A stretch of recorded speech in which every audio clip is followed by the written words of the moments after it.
Thank you for the opportunity to be here to talk on these important matters today. From the outset, let me say I'm not a lawyer.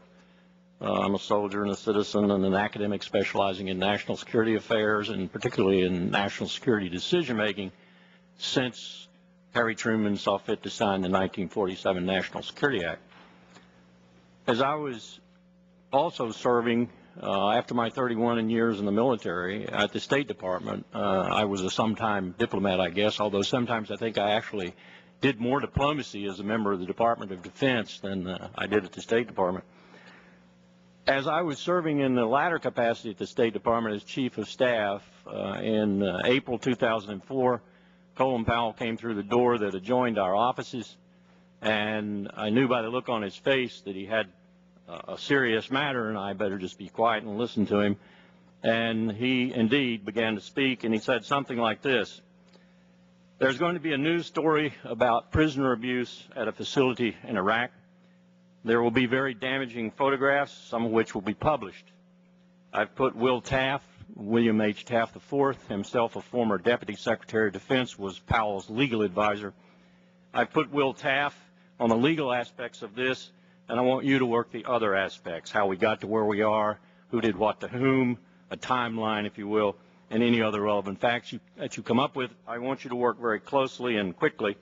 I want you to work very closely with Will and quickly. From that moment to sometime in the early fall, I labored to put together a dossier really of classified, sensitive, and open source information that would help me and the Secretary of State understand how Abu Ghraib happened. And let me tell you that this was a particularly important thing, I think, for both Secretary Powell and myself, because, as you know, we both are soldiers. We're both veterans of the conflict in Vietnam. We're both students of military history. We both know how soldiers go astray in the heat of battle with buddies falling all around them, particularly in wars and conflicts that seem to have no end, no light at the end of the tunnel for the soldier or the Marine. In Vietnam, as a first lieutenant and a captain of infantry, on several occasions I had to restrain my soldiers, even one or two of my officers.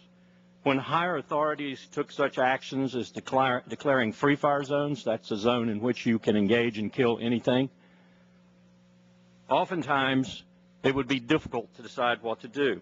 For example, if you encountered a 12-year-old girl walking down a lane in the jungle, as I did once, you're going to break the rules. You're not going to shoot her. In all cases, I always had to set the example. I had to personally either break the rules, as I just demonstrated in the free fire zone, or more often follow the rules. I had to follow the rules also that had been ingrained in me by my parents, by my schools, by my church, and by the United States Army in classes about the Geneva Conventions and what we call the law of land warfare. I had been taught, and I firmly believed when I took the oath of an officer to support and defend the Constitution, that American soldiers were different, and that much of their fighting strength and spirit came from that difference, and that much of that difference was wrapped up in our humaneness and our respect for the rights of all. So, Mr. Chairman, when I saw the first photographs from the prison at Abu Ghraib, I had two immediate reactions. First, I knew such things could happen. Second, I knew such things were wrong, and I knew that they represented a failure of leadership. What I didn't know was at what level that leadership failed. So I set out to find the answer, and I think I did. Secretary Powell and I also knew what extreme danger to America's real power in the world could be done by such a failure. America, as you well know, is an idea as much as it is concrete buildings, sweeping prairies, stock markets, and land from one ocean to another. Infect that idea, corrode that idea, tarnish that idea, and you don't just diminish perceived power, you diminish our real power. You, in fact, do the terrorist job for them. So we knew that this was a serious issue, perhaps one of the most serious issues our nation would face in the opening days of this new century.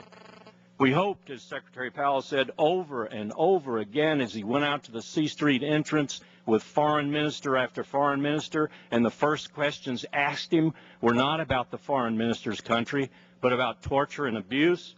We hoped that, as Secretary Powell said, we would air our dirty laundry, so to speak. The world would see a democracy work. There would be accountability.